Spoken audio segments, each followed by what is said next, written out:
When I started this, it was purely because I had a problem with compliance. And what I found is using this model is really like a Swiss Army knife. It helps me with compliance, it limits my risks, but oh my gosh, the opportunities that it opened up. Hello and welcome to the Remarkable CEO Podcast, a show dedicated to chiropractors who want to transform their job into a business so that they can have a remarkable practice as part of a remarkable life, not instead of one. With your hosts, Dr. Pete Camiolo and Dr. Stephen Franson. Welcome back to another episode of the Remarkable CEO Podcast. I'm Dr. Pete Camiolo. And I'm Dr. Stephen Franson. And today we are absolutely thrilled because we have a very special guest with us here today in the studio, in our virtual studios from each one of our places, Dr. Ray Foxworth. We are just so thrilled to have him here and have a conversation about money and compliance. And really being remarkable CEOs means we get the money part right. And if you've been listening to this podcast for any length of time, we're committed to building a remarkable business, turning that job into that business, and a business that is scalable, durable, and transferable. And I'll tell you, when it comes to finances, we absolutely want to get the durability piece right. We got to make sure we nail this. And so we always defer to using leverage as CEOs. So we're going to leverage a little bit. A man who's been in the game, a resource, 37 years of chiropractor. So Dr. Ray, thank you for taking time to join us today. And as we kick off this episode of this podcast, we're going to interview a little bit. So just to start us off, tell us a little about who you are, why you do what you do, a little bit about CHUSA, Chiro Health USA, why you started it, maybe some of the problems that you solve, and then we're gonna go after it today. So, sure. Dr. Ray, welcome to the show. Thanks so much. And first of all, let me thank you for allowing me to come into your home, so to speak, and speak to your tribe. I consider it an honor, and it is much appreciated. Docs, what I hope to share with you today is some real life experiences that I had that led me to forming this company called Chiro Health USA. And I'll promise you it wasn't because I woke up one day and decided, geez, I love practice, but I want to go start a nationwide network. It came out of what I often refer to as actually one of my worst days in practice. We can always remember those patients that, we love to see them come in. They got smiles on their faces. It's a great day when you see those folks. Well, I had a lady like that, and I lovingly refer to her as Ms. Jones. She was a cash patient. I took care of her husband, and her kids. And, back at that time, I'm probably charging $30, $35 a visit. Keep in mind, I went into practice in '85, so it's been a minute. And, everything's good. I'm happy. They're happy. Life is good. And then Ms. Jones was in an auto accident. And guess what happened? I did what every chiropractor and most every doctor does. I charged my actual fee, which was probably around $85 or $90 a visit. Bill that out to insurance, took care of her. A few weeks later, she gets her explanation of benefits from State Farm, comes back into the office. I walk into the room, and I always have a staff member with me, my scribe, if you will. And you ever walk into a room and you just knew something was wrong? Yeah. Okay. So there's this lovely little lady that I've been taking care of for years, and she's got these papers in her hand, and she's just got this scowl on her face. And being the perceptive guy that I am, I said, Miss Jones, you look like something's wrong. And this little sweet lady walks over to me, pokes me in the chest, and says, I saw what you charged to State Farm, and I know what you charged to me. Guys like you are the reason that I can't afford health insurance. And I've reported you to the state attorney general. That's a kick in the gut. And I said, no, Ms. Jones, it's guys like me that bend over backwards to try to help people like you, but I made a horrible mistake. I never let you know what my actual fee was or that I was trying to help you. And docs, that'll never happen to me again. And that's what kind of put me on the path of, why is it okay for Blue Cross, Aetna, and Cigna to all pay us a different fee for the exact same service, but I can't have a different fee for my cash patients, for my patients with limited benefits? Blue Cross covers 12 visits. What about number 13? What about, patients who have only partial coverage? What about Medicare? They only cover the adjustment. but we know they may need other services. And we know if you discount those services, you got the OIG issues with inducements. So it started me looking at it, and what I found was there's this model out there called a discount medical plan organization, or a DMPO. Write that down. That's your new acronym for the day. And what a DMPO does is we utilize a contractual network discount. Well, guess what you have with Blue Cross, Aetna, and Cigna? A contractual network discount. So most of the discount medical plans were owned by insurance companies, and they really expected doctors to offer 40 and 50 and 60% discounts. And I said, no, I'm not going to do that. So I'm a problem solver by nature. I had a background in running a network for our state here in Mississippi. And I actually had the contract for the state health plan, 195,000 covered lives under that. We were the chiropractic network for them. And so I said, I'll hire the healthcare attorneys. I'll form my own discount medical plan. I will write the contract in such a fashion that I would want to sign it. No chance of, silent PPO activity. My contract's getting sold, no deep discounts. And so that's what we did. And for a number of years, I operated the DMPO. As we expanded, it got very expensive to go into other states, like $150,000 bond just to apply. And so I partnered with Aon, largest insurance brokerage in the world, and we operate under their umbrella. So we're the network that works for chiropractic under the umbrella of Aon, which is a discount medical plan. And here's the beauty of the model. I am regulated by the Department of Insurance in most states. So if you're going to offer discounts, what better way to do it than to follow the same rules that a Blue Cross, Aetna, and Cigna does? So here we are 14 years later, over 1 million patients part of the network, over 5,000 doctors part of the network. And do you know how many complaints we've had? Zero. Love it. How many audits that we've had? Zero. You know how many doctors we've had get in trouble for offering discounts under the discount medical plan? Zero. So it is simple, compliant, and if you set your discounts up properly, it can actually increase your revenue, increase your retention. We just did a survey on our docs. They've had a 20% increase in revenue, 40% retention rate, and these are typically cash paying patients year over year. And it just solved so many problems for my practice. And like I said, I rolled it out nationwide back in 2009. Well, Dr. Ray, I can tell you, you're talking our love language. So first, just on behalf of chiropractic and chiropractors who want to do it right, thank you.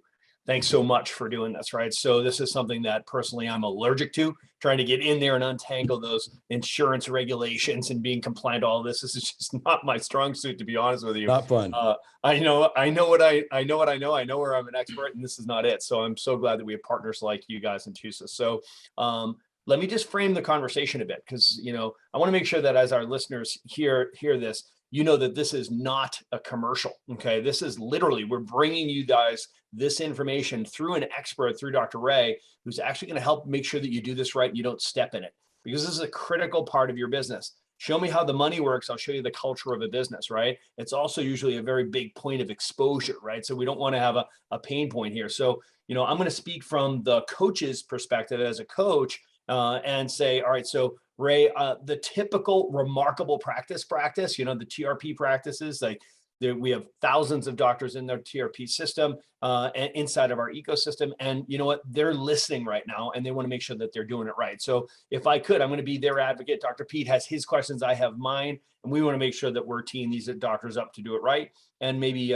showcase or highlight some of the things, the pitfalls they want to avoid as we go. So we're gonna hit you with 20 questions here. So first of all, I just want to recognize that there's doctors inside and outside of the TRP system listening here. So typically you can see doctors fall into one of three categories with their practice, the way they run their business. You've got cash practices, you've got insurance practices, and you sort of have the cash-like or hybrid type practice where they're leveraging tools like super billing, right? So for example, right? So let's use that as our lens as we have this conversation, guys. So we just want to recognize some of these docs are running a majority of their collections or revenues are through insurance billing, right? So some of the docs listening, their practices are either all cash or really heavily primarily cash. And then there's that sort of hybrid, right? So we should be just respectful and address all three of those. And I'd like to start really looking at the care plan and financial plan dynamic This is just an opportunity for us to just call out the fact that I want to remind doctors to tease those two things apart. That's something that we insist on in the Remarkable Practice from a mindset perspective. It's like we teach the 4 agreements: the problem, the goal, the path, the plan, right? So the problem, of course, is the life effect of somebody's health going sideways. That's what's brought them into your office. The goal, which is what are we trying to accomplish together? And we love to unpack immediate, short-term, long-term goals so that we can give recommendations for care based on 2 things: your goals and our findings, right? So then when you give those recommendations, that's the path, right? That's the clinical recommendations. This is what you need to do to get what you want, right? And then finally, there's the plan, right? So the plan is the financial plan. That's the conversation we're going to have right now, right? So let's do these plans right. I know a lot of our docs, they'll give a care plan recommendation. Let's say, for example, it's an initial intensive care plan, first 4 months, for example. Maybe it's the corrective care plan, which is the next 12 months. Maybe it's a wellness plan, or maybe it's a maintenance plan. And we do differentiate those. Ray, our docs will typically give people that kind of care plan and then give them options for payment, right? It might be a one-time payment.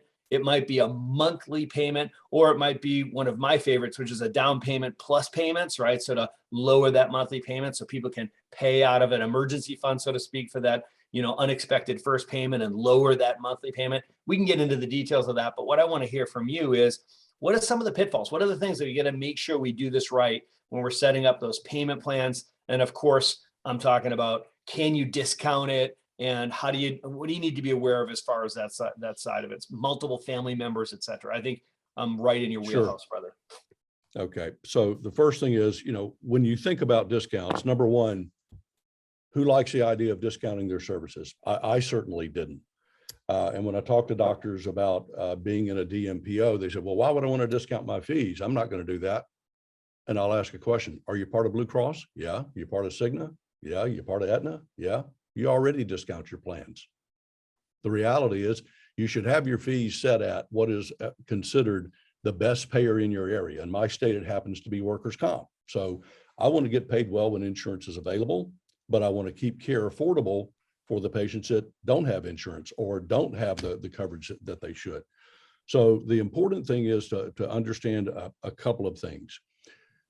You should have one fee in your office. You should charge everyone the exact same fee.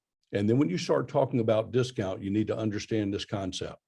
Some are good, some are bad, and some are outright illegal. So a good discount is one that is compliant, meaning it is defensible. So if I'm going to give a time of service discount, you look at the average cost of doing billing, and it's somewhere in the maybe 10 to 15% max. So if you're keeping your discounts in that 5 to 10, 10 to 15% range, that's a good discount. That's considered legal. What you need to understand is you never, ever, ever apply the discount to the deductible or copayment. That's a violation of your provider agreement. If you're recommending a care plan, and you've recommended, let's say in those initial 3 phases before you get them to wellness and maintenance, let's say you've recommended 30 visits and insurance only covers 12. What happens on the 13th visit? That's where you need something like a discount medical plan if you want to offer above and beyond that 10 to 15%. Because let's face it, 10 to 15% really isn't that much. What we have found historically is doctors are offering somewhere around 30 to 40%, sometimes 50% discount. So if my actual fee is $100 and I'm in a DMPO, I can charge my cash patient 45 or 50 or 55 or 60 bucks, whatever your area will bear. So I'll just want to give you an example of how to properly discount and then explain it to a patient. So I'll use a little script that we teach. And Ms. Jones, the doctor's recommended 30 visits. Your insurance covers the first 12. On the 13th visit, on those first 12, you have a $50 copay. On the 13th visit, our actual fees apply. And my actual fee for a visit, I'm going to use round numbers, is $100. Unless you have one of those discount medical plans. Do you have one of those? No, I don't. What is that? Well, we're part of a network called Chiro Health. That's a network you can join for $49. And by the way, that covers you and your family for the year. And instead of $100, it's $55. Would you like to do that? That's why about Absolutely. 10,000. That's why about 10,000 people a month join Chiro Health. Now, what this has done for the doctor is he's laid out the full care plan. He's let them know what the charge is while their insurance is in place at $45 or $50. And then he lets them know what typically would have been his cash fee. We'd like to remove that from your conversation. There is no such thing. It shouldn't be a cash fee. And we let them know that our actual fee is $100. Remember my Ms. Jones story? I never let her know. Well, by God, we're letting them know now. That's so right. Our actual fee is $100. That establishes the value of your care. And then you let them know that there's a mechanism to be able to pay less. So that's a great way to be able to transition that insurance to a private pay patient.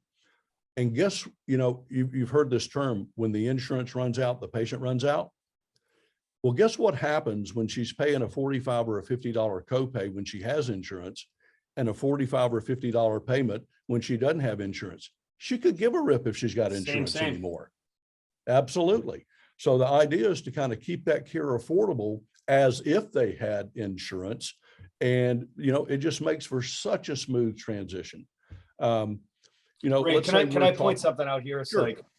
the premise of begin with the end in mind, right? Like, so you've got to be able to recognize that if you're giving recommendations, and the recommendations, and I don't want to, project my own philosophy on this, but, if you're listening and you're following the remarkable practice system, we recognize that our objective is to get people back to wellness, right? We want to get people back to wellness care. And if you're addressing their care in 3 stages and you're giving them recommendations for the first stage of that care, initial intensive, then it's going to be corrective, then we'll move into wellness and get you back to based on your goals, right? So here we are in this first stage of care. You've got to begin with the end in mind. We all know the truth. Retention begins at conversion, right? So in the conversion process, you've got to do the lift. You've got to do the hard easy, right? So do the hard work on the front end so it's easy after that. And then you just collect so many patients that are easy. That's the big idea here. So that script is brilliant. It's genius to address that on the front end, just as though you would address the clinical care and the recommendations on the front end. It's called future pacing, right? So you're future pacing that and pre-framing that. And remember, whoever sets the frame wins the game, right? Like our friend Roberto Monaco loves to say, let's set the frame. And that means even the financial plan, just like the care plan, begins with the end in mind. Set the frame so that what you'll see is, I know how the story ends. I know where this movie's going, right? So it's like, set up your care plans and you set up your financial plans so they're congruent with that end in mind. Absolutely. And, I believe it was Rush Limbaugh who said, words mean things. And so when you look at that script, I don't know if you noticed, but I'm planting seeds in the script. I've established what the value of my care is. It's $100 a visit. B, I mentioned, and by the way, this covers you and your family. So I'm already preempting setting up family care. And, it's really been interesting. Just give you a little anecdote. When I started this, it was purely because I had a problem with compliance. And what I found is using this model is really like a Swiss Army knife. It helps me with compliance. It limits my risks, but oh my gosh, the opportunities that it opened up to be able to put families under a care plan and have one, a fee for the first member, a fee for the second, the third, and the fourth. And here's the beauty of this. I don't tell you what your fees have to be. Every doctor gets to set their own fees. We operate all over, we're nationwide. So the fees in Mississippi compared to New York or California or anywhere else, they're distinctly different. So that's right. We don't want doctors to change what they're doing. We just want them to move it inside of a model that protects them and gives and makes them compliant. Here's one other thing that we've noticed, and I'm sure you guys run into this. We love patients. We love helping people, but oftentimes chiropractors devalue their services. Because we do it with our hands, we don't always place the value on it that it should be. And we have so many doctors that, I'll use my state for example, workers' comp pays 100, my cash patients may pay 50 or 75. Why? because I don't feel like, well, maybe they can't afford $100. And so I'll set my fee lower than a workers' comp fee schedule or a PI. And guess what I've done every time I see a comp and a PI? I've left revenue on the table. That's right. So in this model, I can set my fee, my actual fee, that's a term you need to embrace. My actual fee, I bill everyone the same. You should never base your fees on the payer source. It's irrelevant. It's irrelevant. It is irrelevant. It doesn't matter who's paying the bill. So your fee is your fee is your fee. I attribute that to Dr. Larry Markson, who I heard back in the 80s. And you charge everyone the same. You let them know what the fee is. And now, if you want to offer a discount, there's about 3 circumstances. I'm in your network, like a Blue Cross Aetna Cigna. It's a mandated fee schedule, like workers' comp or PI. You're part of a discount medical plan, and you explain to them what that is. Or they have a financial hardship, and there's a criteria for establishing financial hardship. Doctors never, ever, ever treat your cash patients and categorize them as they all have financial hardships. That's fraudulent. That is not accurate. It's exactly. There is a clean, clear way to do that, and that's one of the things that we can help you with. But I'd what we've love to- noticed, Go ahead. yeah, but what we've noticed, because I have the data on thousands of practices, I actually did a little study. In the state of Texas, we had doctors in our network where there is an established PI and workers' comp fee schedule, and something like 75% of them were not even charging what workers' comp allowed for an E&M code. About 60% weren't even charging what was allowed for x-rays, and about 40% weren't even charging what was allowed for therapies and rehab. And so if you want to increase your revenue, at least charge what they think you're worth. So we do have these, now we will never, ever, ever tell a doctor what to set their fees at, but we will teach them how to look at your payer sources and then decide what your fee should be. And now you're discounting from a higher number, gets you to what you would normally be collecting for cash, but it's now protected under this contractual network discount.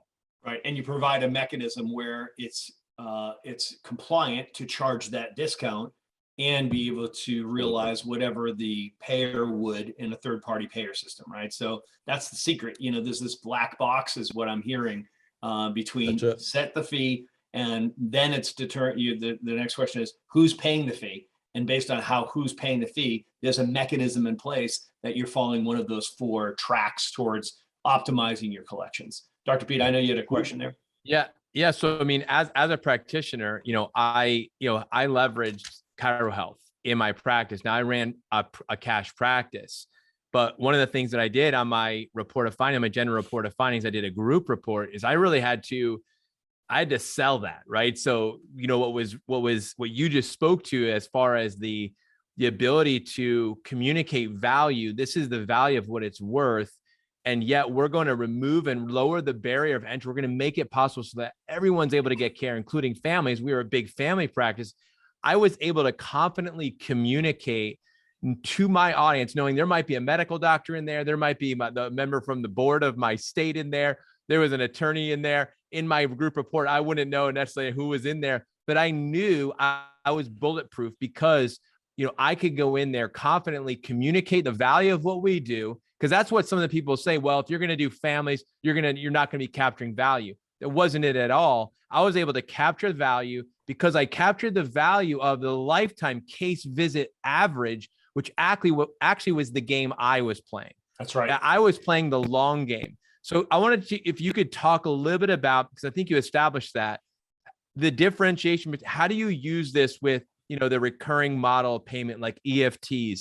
Versus, the pay in fulls, and the model that Dr. Stephen talked about, where they're doing maybe a down payment followed by payments.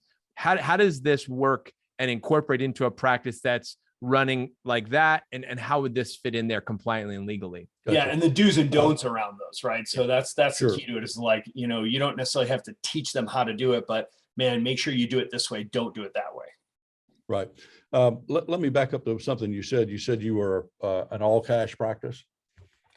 That is a conversation that we often have with doctors. They'll say, well, I'm an all cash practice. And we just ask a couple of questions. Well, you know, that's awesome. You probably don't need Chiro Health USA if you're strictly all cash. But what happens if you are taking care of one of your cash patients and they're in an auto accident? Or if they're in workers' comp, do you take care of them or do you refer them out? Well, no, I don't refer them out. I take care of them. Well, that moment that you step your foot into any type of third-party reimbursement, you are a predominantly cash practice, but you have a foot in both camps. And that's when you absolutely must, or if you're doing things the right way, which I know you guys preach, you absolutely need to have some mechanism to do that legally. So when we talk about prepays, when we talk about recurring revenue, I am a huge fan of recurring revenue. If you don't think it works, look at all the gyms that are out there. You know, you join them, you never go. I was a member of 3 different gyms at the same time, and I felt absolutely wonderful. I never went, but I felt wonderful, you know? So people, you know, and again, never want to get into a situation where you're getting recurring revenue, but people are not coming in. That's not ethical. You know, I mean, quite frankly, just Right. I'm pretty black and white about that. So when you have a patient, if they are insurance and you transfer, you know, you transfer them into wellness or maintenance care and they're paying X number of dollars a month, that is perfectly legal. What you cannot do is, as I mentioned earlier, never discount the deductibles and the copays. But once someone has reached what an insurance company would consider not medically necessary care, still clinically appropriate, but not medically necessary, you can pretty much do what you want in the way of a payment plan. You can put them on an auto debit, and there are a couple of companies out there. I know some of the software programs do that. Please make sure you're doing that compliantly. Don't make a copy of their credit card and keep that in your office. Don't ever capture that. The PCI compliance, that is very, very important to make sure that if you do have an auto debit or a checking account on file, that it's done through your software and it's done properly. So you can absolutely have someone, you know, that you've recommended biweekly or monthly care or whatever your model is, and have them paying as they go along, much like a gym membership. And you absolutely will tend to see people more compliant. You know, when you look at, I like to ask this question in my audience sometime, how many of you ever bought a new car? And if you did, how much did you pay for it? And few people can tell you to the dime what they paid.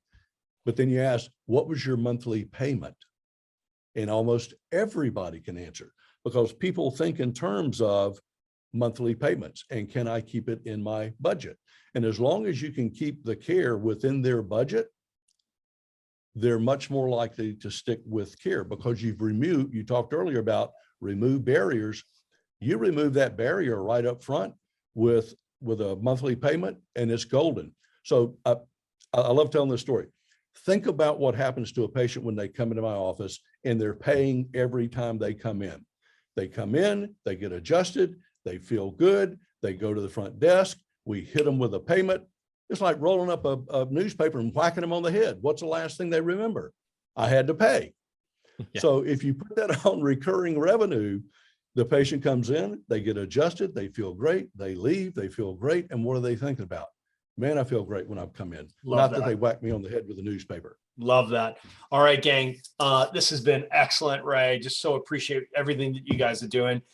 Is it cool to call you CHUSA? Because we call you CHUSA. Is that cool?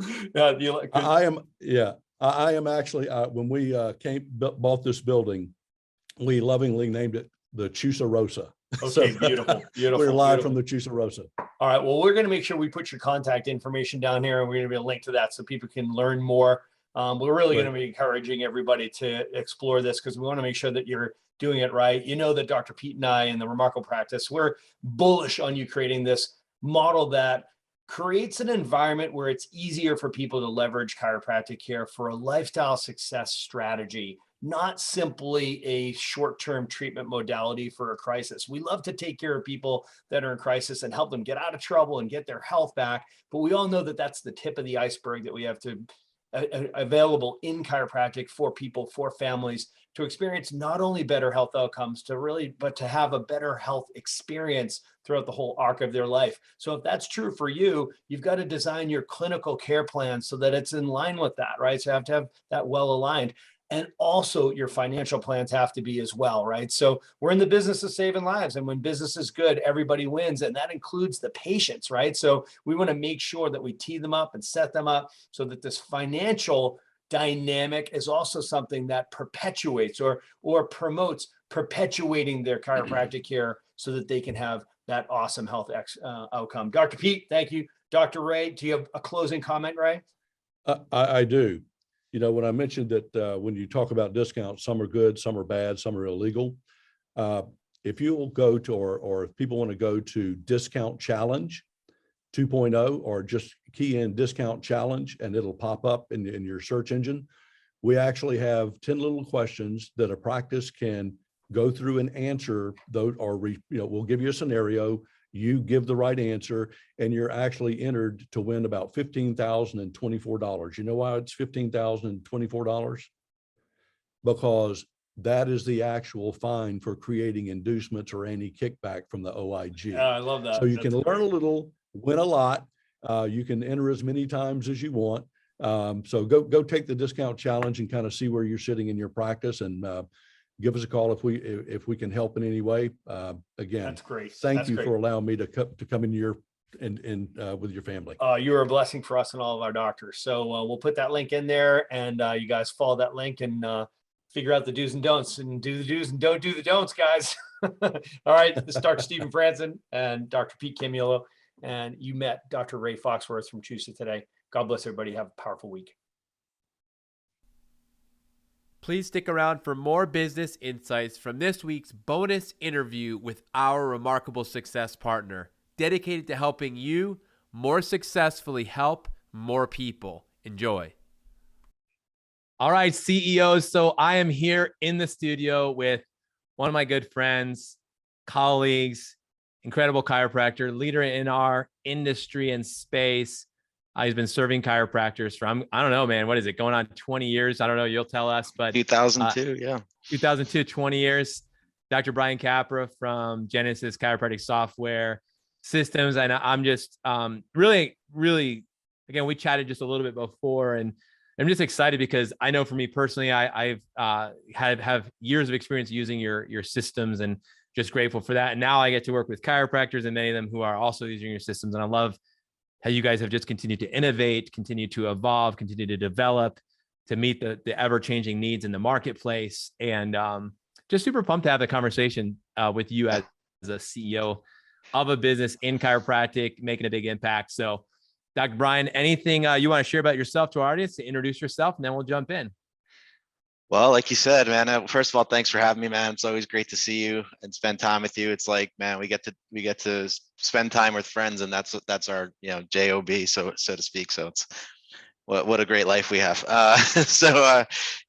Genesis started way back in the day, 16 years ago, because of a big need that I felt. And I love you guys and your content specifically, especially the CEO stuff, because I just had my own problems using technology to actually manage a business. Practice management software is a commonly used phrase, except the problem was, from my perspective, it didn't help me manage a business. Help me do some things, but not manage an actual business like a CEO would. Yeah, we've been doing this for a long time, still growing, and like you said, innovating, and it's exciting. It's fun.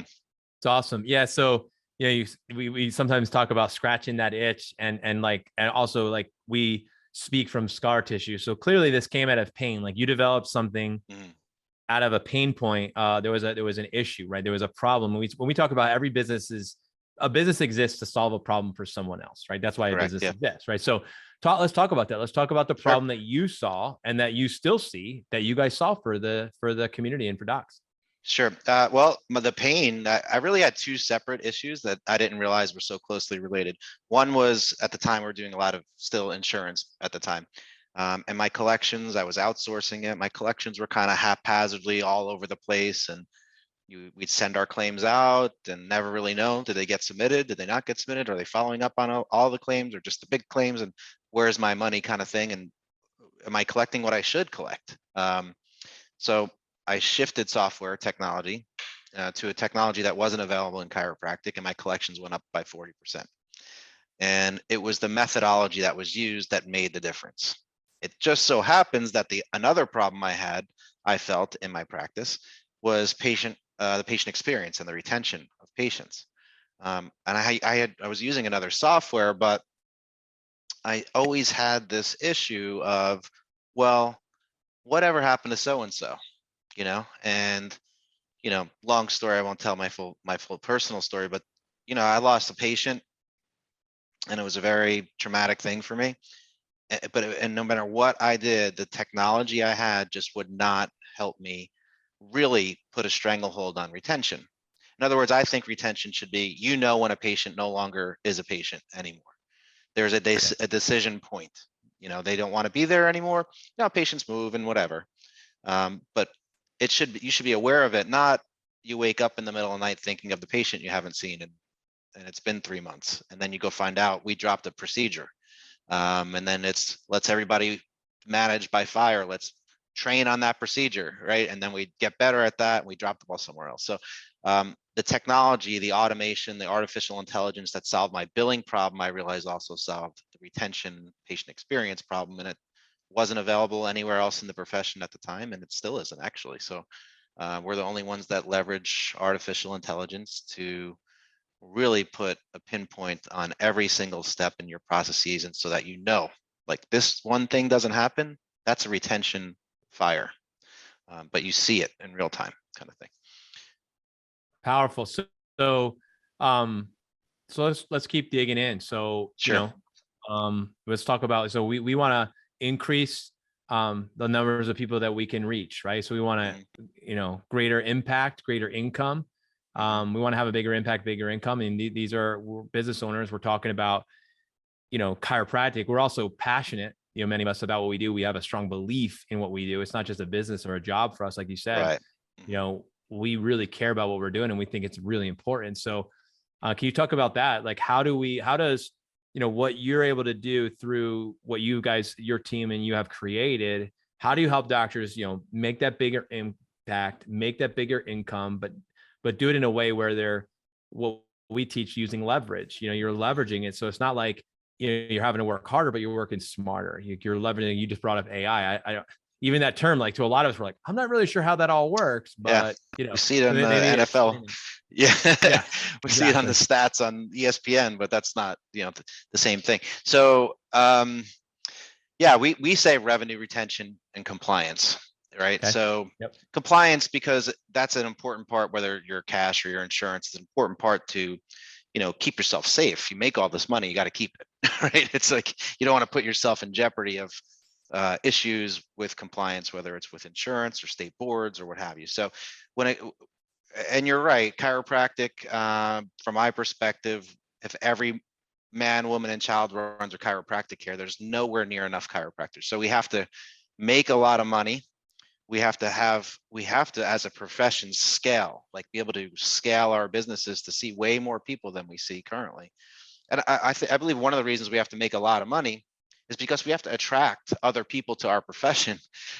People aren't out there thinking, what profession do I go into to make a lot of money? They're not necessarily thinking about chiropractic, right? But they should, right? Because it's super valuable. We're not making the money we should, right? So what we do specifically, we leverage artificial intelligence to optimize the revenue of a practice, whether it's cash or insurance, and the patient retention. And when you have patient retention higher, right, increased, improved, you're obviously going to get more volume. So you're increasing the capacity, but you can't, what a lot of practices do and other technologies enable is management by fire, like I just explained, or a lot of manual work to find the attrition risks in the practice. And that attrition could be your money, or it could be a patient, right? Where you're going to lose money right now, or where you're going to lose a patient right now. So, the technology is able to know your processes. We teach it your processes, right?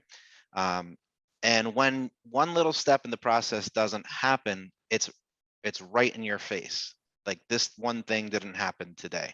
You're not going to no-show reports or patients without future appointments or care plans that are expired or inventory that's low or credit cards on file that are, expired as well. You're not going to the report to find the thing you have to do.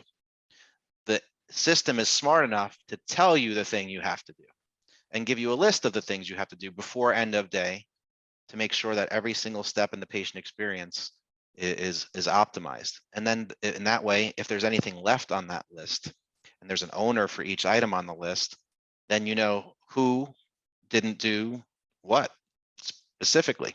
And if something's not finished by the end of the day, it makes management, makes your real management.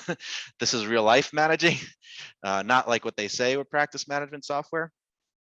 It makes your life easy, right? Because you only could have a few issues if something's not completed by the end of the day and somebody owns it. Either they're too busy, right? That's maybe they just had too many of those things, so they're over capacity, right? They're just overflowing. Maybe you need another person, in other words, to help with that. Maybe they're not trained on that. Maybe it's their first day, so you have a training issue. Maybe they hate doing that thing and they're just not willing to admit it to you, but you'll find out right away because it's not finished. You address it. I hate doing that thing. Maybe they're in the wrong seat in your practice, right? Maybe they're in the wrong business. They're not the right fit for your business. But these are the things that kill businesses that if you don't know them and you don't proactively, just like in chiropractic, this is the subluxation, but it's right there in your face. If you don't adjust that thing, it only gets worse. And what doctors typically don't realize, especially newer docs that have never run a business before, is those things, those little things snowball, right? It's cost you hours and hours of time because you're constantly retraining and rehiring and replacing team members, but not knowing why. You're shooting in all directions with no focus. Cost you thousands and thousands, maybe tens of thousands of dollars over your career, and it costs lives. Really, what the biggest issue is, if it's not optimized, it's a person's life is the thing. A no-show is somebody's life on the line there.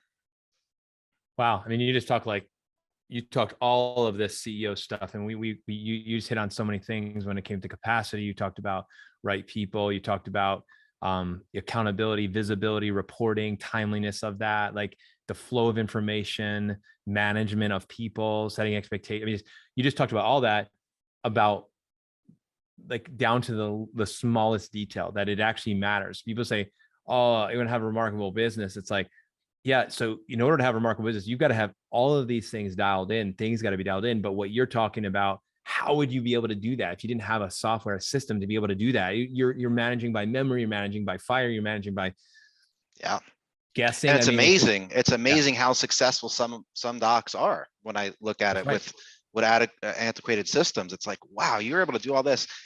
We put the software in their practice, and this happened to me. You put that in there. All of a sudden, what happened for me is my volume was perfect. I would go into the practice. I knew what I had to do each day, boom, boom, boom, and adjust my patients. I'm like, what else is there? There must be something else I'm supposed to do. Your life actually gets easier because everybody else knows what they're supposed to do perfectly. And it's like a concert. It's like a symphony working perfectly.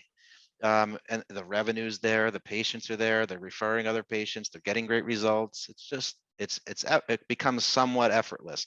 So yeah, man, that's what it's all about. Everything does really matter. That one little issue matters, and that I told you about, like the system identifies. But what happens? But what happens a lot of times is, without a technology to help you with that, you just don't know. You just really don't know. You're not going to go look at all those reports in other systems. There's no way. You don't have the time. So bringing up time and then talking about, your own story of the doctor being like, what else is there to me to do?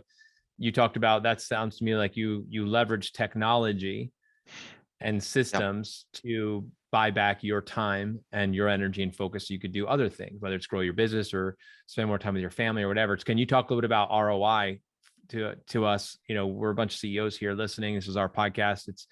We talk business. We want to help more remarkable practices, become more remarkable businesses. Docs become CEOs. So time, energy, focus, and money, right? The 4 limited resources. So Yeah. speak to that. Like you've already been. So I'm just going to say, hey, keep rolling. So as somebody looking at, okay, how can I create, I want to grow my business. I want to expand. I want to create more time freedom for myself, for my family, or I want to start a new business, or I want to expand the business that I have, or whatever. So talk to me a little about that scalability, durability element, and really how somebody can measure those limited resources and that ROI using a product like yours. Well, one of the things we call our sales team product consultants, because they really do consult with you on your business. The first thing they do with you is ask you a lot of questions about your numbers. How are you doing this? How are you doing that? What's your retention rate? What's your AR numbers? What's your collections per visits? How much do you bill out? How much do you collect? All those numbers, because they dive into every single one of those numbers with you, because we know what kind of results you can get with automation and that what we call the single point management, which is that list of tasks, if you would. So we know how much we can improve your retention rate, for example. And if you improve your retention rate at your collection rate per visit, what that means in 1, 2, 5, 10 years for your practice. If we improve your collection rate because of inefficiency in your insurance, that gets even higher, right? So we can actually monetize those numbers. The free time thing, we talk about, well, how long does it take you to document the visit? How many hours a week is your staff spending looking through reports, calling insurance companies, calling no-shows, right? Because a no-show is not only a retention issue, but then your staff has to continually follow up with those no-shows. So if we can, shrink that number, it's not only better for retention and referrals and revenue, but it's also a decrease in cost at the same time. So the cost goes down while the revenue goes up. And these are exponential changes if you can just focus on those things. And we ask our clients to focus on one thing at a time, right? Just fix one little problem at a time. Don't try to fix everything. It's like you've seen Genesis grow over the years. We were just talking about this before we got on. Building out the team over time, just fix one thing. You can't fix everything, and just let it work. Just let it work. Give yourself some room. A lot of docs are trying to run around, fix everything all the time, and you wind up getting nothing done. Your team needs to be focused. You need to be focused. But Genesis, we actually do that return on investment conversation / calculation with our prospects that come through the pipeline. It's awesome. All right. Last question here, a little bonus question. So how does a doctor or a listener get in contact with you? How do they learn more about what you're doing and get in contact? You can always email me directly. It's Dr. Brian, DRBRIAN, at GenesisChiropracticSoftware.com. I will usually, if you have questions, we can always bounce back and forth a few times. If you actually want to see the system, you just go to GenesisChiropracticSoftware.com. You click, there's always a schedule button, random places on the screen, one at the top, one at the bottom, in the middle. Click on that. What it'll do is it'll give you a calendar and time availabilities that you can choose from. You put your name in there, kind of like a Calendly thing, and it'll actually schedule you with the consultation, send you reminders, and give you a link for a Zoom just like this. And you'll get on the consultation and just start the process of getting to know my team. It's a big decision if you're thinking about switching technology. So my team, the one thing you will not get is a quick rush to features and, try to force, quick offers and specials and all this stuff. Now they're going to take their time, get to know you, get to know your practice, and really understand how we can help you. So that's the best way to do that if you want to do that. Awesome. Well, again, thank you, Dr. Brian, for being here and joining me on the Remarkable CEO podcast. Thank you for being a Remarkable Success Partner. You've been running with the Remarkable Tribe for many years now, and we greatly appreciate you and all that you're doing to help doctors help more people and build more remarkable practices so they can have more remarkable lives in the process. We, again, greatly appreciate you. Thanks for taking the time. For all of you who are listening, appreciate all of you, and I look forward to joining with you next week on our next episode. Until then, God bless. Thanks so much. Thanks for listening to this episode of the Remarkable CEO podcast. Remember, what the world needs now is chiropractic, and what chiropractic needs now is more successful chiropractors. If you like this podcast, please subscribe, share with a friend, and leave us a review. And if you'd like to connect with us personally, direct message us on Facebook, LinkedIn, or Instagram. Now go and be remarkable.